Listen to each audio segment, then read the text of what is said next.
Assalamualaikum dan salam Malaysia Madani. Kanta 744 mendahului berita. Kita mulakan dengan rangkuman berita utama hari ini dalam segmen Esensi. Dasar gaji progresif merupakan anjakan memulihkan pasaran pekerja agar gaji pekerja dapat ditingkatkan lebih konsisten dengan agihan lebih seimbang. Perdana Menteri berkata model dasar ini diusulkan setelah mesyuarat Majlis Tindakan Ekonomi Negara mengambil kira pandangan serta kepentingan majikan dan pekerja. Cadangan dasar gaji progresif akan dibawa kepada Jemaah Menteri untuk memperhalusi mekanisme pelaksanaan secara berperingkat sebagai pelengkap kepada dasar gaji minimum. Pembentangan kertas putih dasar gaji progresif akan dilaksana dalam sidang khas di Parlimen September ini. Menteri Ekonomi berkata ia akan menjadi dasar pasaran buruh yang mampu menaikkan gaji pekerja secara sistematik. Dasar gaji progresif akan menyelesaikan isu berkaitan gaji yang berlarutan sekian lama sekaligus mereformasi struktur gaji rakyat. Pakej 5G Rahmah dan insentif postpaid Rahmah penjawat awam diperkenalkan. Pakej 5G Rahmah adalah pakej telefon pintar 5G dengan harga serendah RM240 dan pelan data 60GB berharga RM60 sebulan. Bagi golongan B40, 100,000 pelanggan terawal akan mendapat harga telefon pintar serendah RM120. Insentif postpaid Rahmah pula pemberian rebat RM10 sebulan untuk mana-mana pakej postpaid sedia ada. Pakej bermula pada 31 Ogos ini. Pegawai dan anggota polis yang terlibat mengundi awal esok diminta melaksanakan proses demokrasi berkenaan. Ketua Polis Negara berkata semua anggota PDRM perlu melaksanakannya kerana ia hak yang diamanahkan. Selain perlu kekalkan tahap profesional tinggi dan kawal emosi ketika berhadapan dengan sebarang bentuk provokasi. Data SPR menyatakan 49,660 anggota ATM dan 47,728 anggota polis bersama pasangan masing-masing akan mengundi awal esok. Prinsip pemberkasaan sektor pendidikan di bawah kerangka ekonomi madani memberi keutamaan kepada akses pendidikan. Menteri Pendidikan berkata akses meliputi kemudahan pendidikan semua kanak-kanak dalam pelbagai situasi, logistik dan keperluan. Antara yang telah dilaksana seperti sekolah dalam hospital, sekolah model khas komprehensif serta keperluan pendidikan masyarakat orang asli dan golongan miskin. SPR mengingatkan semua pengundi pos membuat penandaan pada kertas undi serta segera mengembalikannya sebelum 5 petang pada hari mengundi Sabtu ini. Lebih 103,000 kertas undi pos telah dikeluarkan SPR kepada individu yang berhak bagi PRU DUN ke-15 dan Parlimen Kuala Terengganu bermula 31 Julai lalu oleh petugas pilihan raya di kesemua 245 DUN dan 1 Parlimen. Proses pengeluarannya dijalankan dengan kehadiran ejen undi pos daripada semua calon bertanding. Di Kepong, 9 das tembakan dilepaskan polis ke arah sebuah kereta dalam usaha menghentikan 2 penjenayah yang melarikan diri selepas diarah berhenti untuk pemeriksaan. Kejadian berlaku di pintasan Segambut melalui Taman Pusat Kepong pagi tadi. Ketua Polis Kuala Lumpur berkata akibat tembakan itu kereta dinaiki suspek terbabas di tepi jalan sebelum mereka melarikan diri. Susulan kejadian itu, seorang lelaki tempatan Oganesan diburu bagi membantu siasatan. 2 remaja warga asing ditahan kerana menyalahguna surat sokongan Ketua Polis Perak bagi tujuan meminta derma tanpa kebenaran di Gopeng. Ketua Polis Perak berkata salah seorang daripadanya memiliki pas tamat tempoh. Kedua-dua suspek berusia 17 tahun itu memasuki negara menggunakan pas lawatan dan menjadi sukarelawan bagi pertubuhan kebajikan. Seorang inspektor wanita dikenali sebagai Inspektor Sheila bakal mengemukakan bantahan awal terhadap 3 pertuduhan yang dihadapinya. Ini termasuk mengaibkan kehormatan seorang anggota polis berpangkat Lance Corporal. Tertuduh didakwa mengugut dengan niat mendatangkan kegentaran terhadap seorang wanita warga emas pada 15 Jun lepas. APMM Labuan menahan sebuah kapal tanker di perairan kawasan galian minyak Semarang Sabtu lalu. Ia dipercayai membawa 190,000 liter diesel tanpa lesen bernilai lebih RM400,000. Pemeriksaan lanjut mendapati 15 kesalahan lain di bawah Ordinan Perkapalan Saudagar MSO 1952 selain Akta Petroleum 1984 dan Akta Kastam 1967. Gagal kemukakan pengenalan diri. Dua nelayan warga Myanmar ditahan di Pulau Pasir Hitam Perak petang semalam. Menurut pengarah Zon Maritim Kuala Kurau, meskipun bot dinaiki memiliki lesen, namun tidak diusahakan sendiri oleh pemiliknya selain jentera utama bot telah diubah suai. Kesemua peralatan dirampas dan kes disiasat di bawah Seksyen 6-1-C Akta Imigresen 1959 Palang 63 dan Seksyen 8-B Akta Perikanan 1985.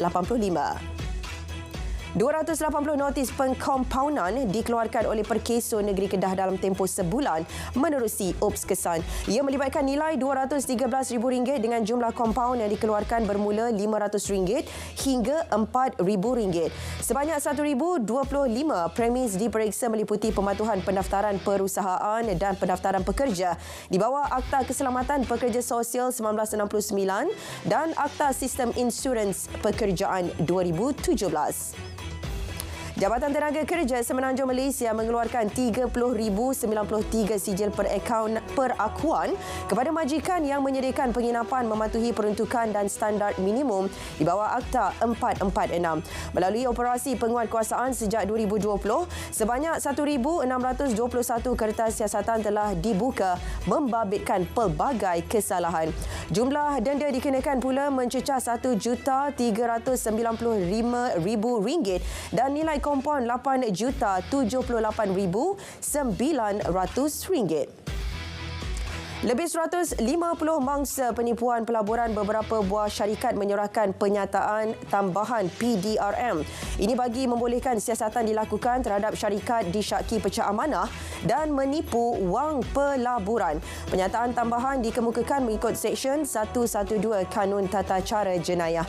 Ia diterima penolong pengarah pelaburan bersindiket kad elektronik lain-lain jenayah JSJK Bukit Aman. Penduduk orang asli di kawasan terlibat dengan projek pembinaan empangan hidroelektrik Nenggiri berharap pendapatan baru untuk mereka dapat disiapkan mengikut jadual. Mereka juga mahu ia dilengkapi kemudahan lebih baik demi keselesaan penduduk. Projek berkenaan mula dibina pada Mac tahun lalu dan dijangka beroperasi pada 2027. Ia bakal memberikan limpahan ekonomi kepada penduduk sekitarnya. Lebih 60 juta penumpang menerima manfaat perkhidmatan bas Smart Selangor sejak diperkenalkan pada 2015. Perkhidmatan bas itu meliputi kesemua 12 pihak berkuasa tempatan. 166 bas disediakan bagi 52 laluan. RM45 juta diperuntuk setiap tahun untuk perkhidmatan bas Selangor ini. Perkhidmatan feri baharu Pulau Pinang dari Pengkalan Raja Tun Uda ke Pengkalan Sultan Abdul Halim mula beroperasi hari ini. 4 feri itu melakukan 68 perjalanan 2 hala sehari dengan kekerapan setiap 20 minit pada waktu puncak, manakala 30 minit pada waktu bukan puncak. Pengguna juga dapat menikmati perkhidmatan feri secara percuma mulai hari ini sehingga 7 September depan. 100,000 pengunjung disasar membanjiri dataran Putrajaya pada sambutan Hari Kebangsaan ke-66, 31 Ogos ini. Pelbagai acara menarik menanti termasuk perbarisan dan perarakan pelbagai kluster serta persembahan artis tempatan. Antara yang bakal mencuri tumpuan jelas KSU KKD, persembahan aksi tempur wira daripada ATM dan aksi payung terjun oleh VET 69 PDRM. Orang ramai dialu-alukan memeriahkan program sambutan seawal 7 pagi. SWM Environment Sdn Bhd mewujudkan pusat pandu lalu Kita Recycle pertama di Melaka. Mendapat kerjasama Majlis Perbandaran Hang Tuah Jaya, hab berkenaan terletak di Taman Botanikal Air Keruh. Sejak beroperasi pada 30 Mei lalu, lebih 5,000 kilogram kutipan berjaya dikumpul. Tindakan itu membantu mengurangkan beban di tapak pelupusan sisa pepejal sanitari Sungai Udang yang meningkat saban tahun.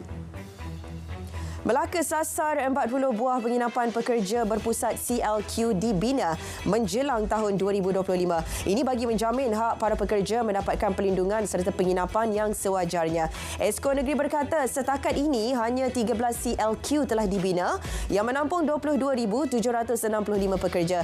Ia tidak cukup untuk menampung keperluan 63,500 pekerja asing di Melaka.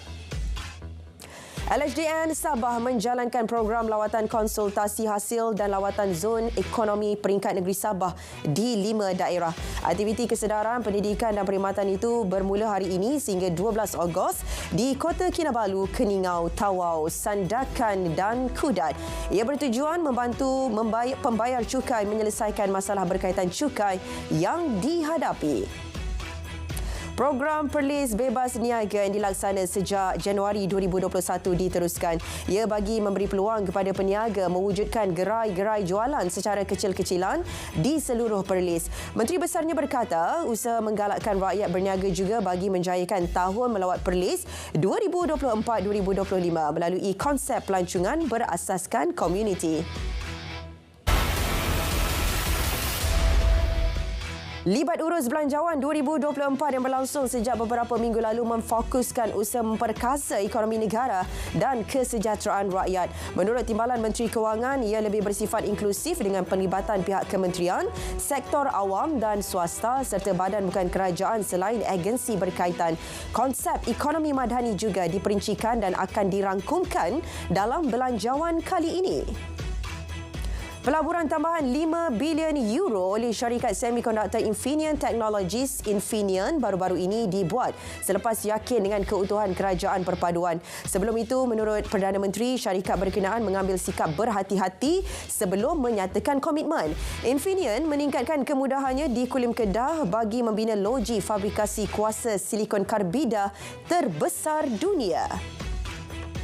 Dalam pada itu, pelaburan Infineon jelas Menteri MITI bukti kestabilan dan dasar kerajaan dalam menyediakan persekitaran kondusif untuk pelabur.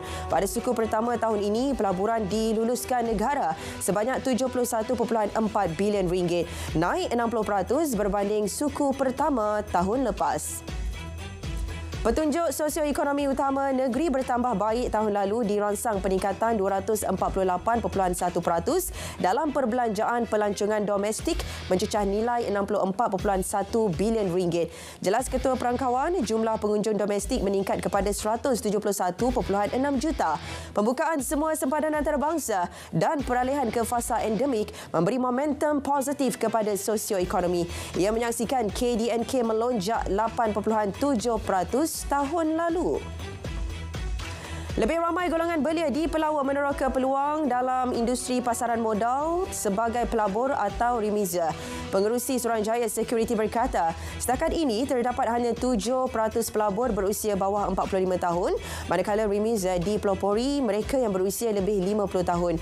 Eksekutif muda dengan kemahiran teknologi diperlukan bagi menarik pelabur muda.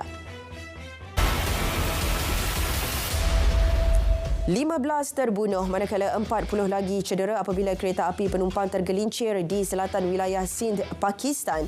10 gerabak Hazara Express dalam perjalanan dari bandar pelabuhan Karachi ke Rawalpindi. Menteri berkata kemalangan mungkin disebabkan kesilapan teknikal atau tindakan sabotaj. Jumlah kematian dijangka meningkat. Di Maghribi, 24 penumpang terbunuh selepas sebuah bas penumpang hilang kawalan lalu terbalik.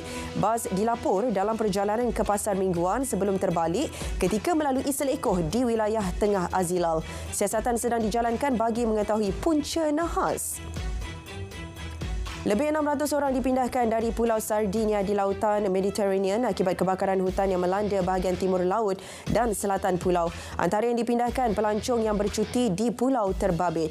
Jalan raya sepanjang 40 km yang menghubungkan bandar Siniskola dan Olbia ditutup sebagai langkah berjaga-jaga. Presiden tidak menolak kemungkinan kebakaran akibat perbuatan disengajakan. Taufan Kanun diramal menghampiri Pulau Kyushu di Jepun hujung minggu ini yang akan menyebabkan sebahagian kawasan di pulau itu dilanda hujan lebat. Agensi Meteorologi Jepun melaporkan Kanun taufan ke-6 tahun ini pernah melanda Okinawa, wilayah Kagoshima dan beberapa kawasan yang lainnya. Penduduk digesa berhati-hati memandangkan Kanun membawa hujan lebat dan angin sehingga 144 km sejam.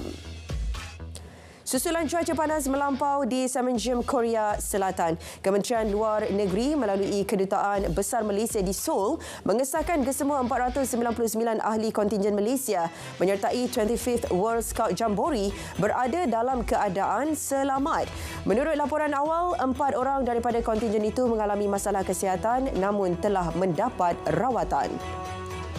8 negara lagi layak memperoleh visa elektronik e-visa pelawat ke Arab Saudi. Ia melibatkan pengembara dari Albania, Azerbaijan, Georgia, Kyrgyzstan, Maldives, Afrika Selatan, Tajikistan dan Uzbekistan.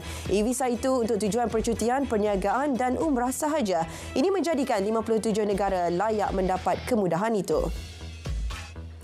Kanta 744 berakhir di sini, menyusul selepas ini berita perdana bersama Azamuddin Hussein dan Fiona Bernard untuk paparan lebih komprehensif. Malaysia Madani, tekad perpaduan, penuhi harapan.